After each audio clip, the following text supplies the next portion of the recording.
Welcome to Her Subconscious Blueprint, your no BS space for subconscious healing, bold breakthroughs, and becoming the woman and man who actually lives the life that they dream about. I'm Jen Boyd, hypnotherapist, mindset coach, and your new healing hype girl. And today we're going to go deep into something that pretty much no one really talks about after loss, after divorce, after endings, after choosing yourself in a way that disrupts your entire life.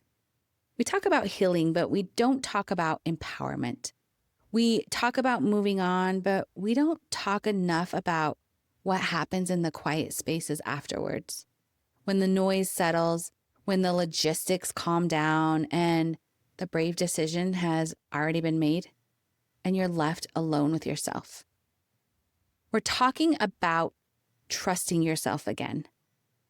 Not confidence, not hype, not pretending you're unbothered. I'm talking about the kind of trust that lives in your body, the kind that doesn't need constant reassurance, the kind that doesn't require you to have 3 friends and a pros and cons list before you make a final decision, the kind of trust that says, even if this hurts, even if this is uncertain, I will not abandon myself again. Because after a relationship ends, especially a long one, something very destabilizing can happen. You don't just grieve the relationship, you start questioning your own perception. You replay conversations, you replay your tone, you replay the timeline. You ask yourself whether you misread things, whether you overreacted, whether you waited too long, whether you left too soon, whether your truth was really truth or just emotion. And I want to normalize something right now. That spiral, it is not weakness. This is not a lack of healing. This is not you being dramatic. This is your nervous system recalibrating. When you've lived for years in co-regulation with another human being, sharing a space, sharing a rhythm, sharing emotional climates, your brain wires itself around that partnership. There's this theory that explains that our nervous system is constantly scanning for safety through connection. Our bodies literally regulate through proximity, tone and voice, facial expressions. So when that connection disappears, your system doesn't just feel sad, it feels untethered. And untethered can feel like danger. So your brain goes into prediction mode. Neuroscience tells us that the brain is a prediction machine.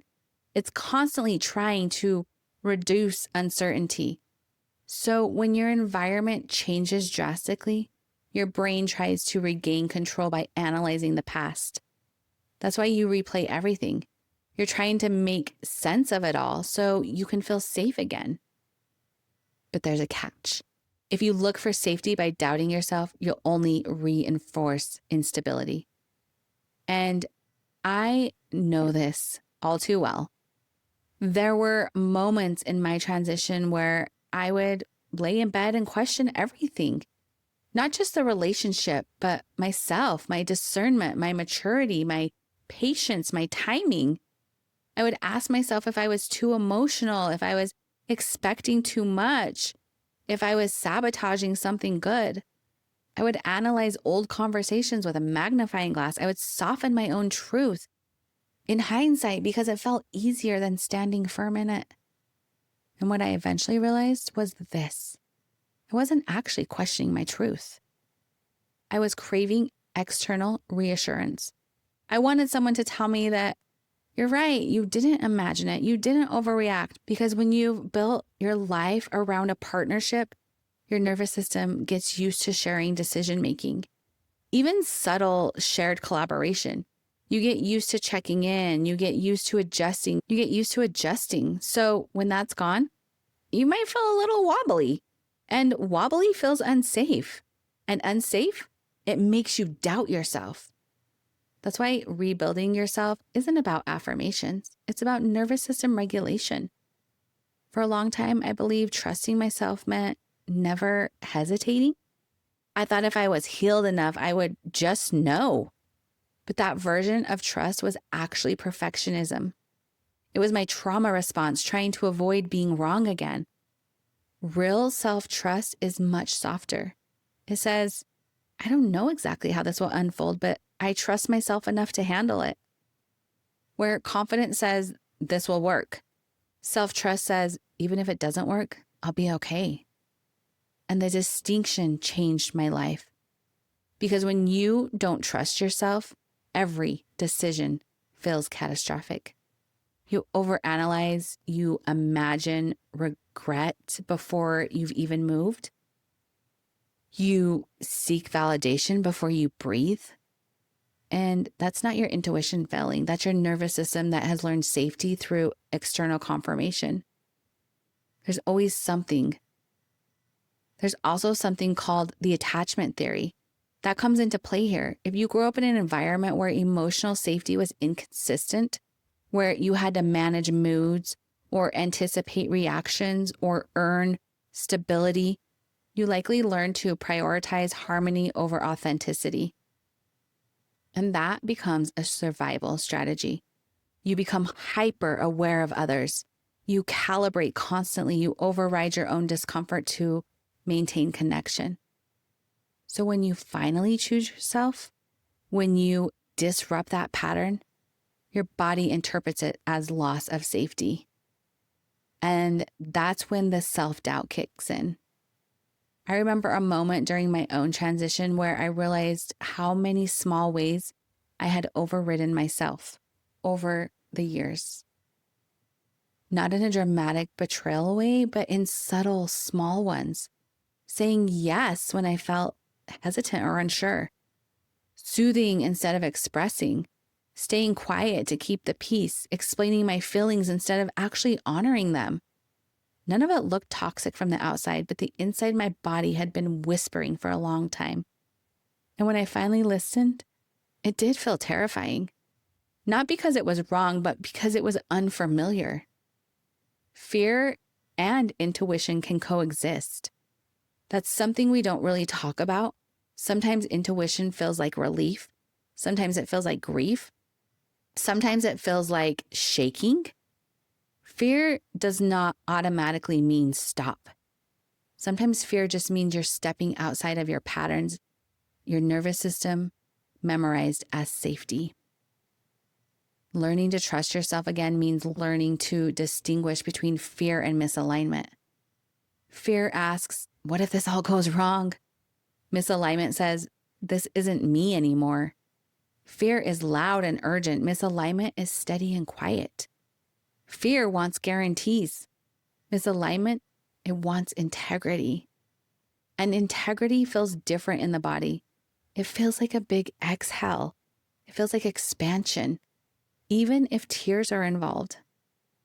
There were days where I felt empowered and certain, and there were days where I felt unsure and sad. The old version of me would have labeled the unsure days as regression. But healing isn't linear. Consistency doesn't mean sameness. It means returning to yourself no matter what mood you're in. Self-trust is rebuilt on small micro moments. When you make a promise to yourself, when you honor your need for rest, when you say no without over-explaining yourself, and when you change your mind without shaming yourself, when you make a mistake and you respond with repair instead of punishment. There is research on something called self-efficacy, a concept developed by psychologist Albert Bandura. It refers to the belief in your ability to handle challenges. And self-efficacy grows through lived experiences, not through affirmations, through action, through evidence. Every time you navigate discomfort without abandoning yourself, you build internal proof that you can handle life. That's how trust grows, not through perfection, but through follow-through. You can trust yourself and still miss what you walked away from. You can trust yourself and still grieve. Trust, it doesn't eliminate sadness. It anchors you inside of it. It says, feel it, cry, be human. But what we are not turning on is ourselves. And this is so powerful. Because when you trust yourself, you stop clinging to the things that drain you. You stop shrinking to maintain connection. You stop over-explaining yourself and you have boundaries.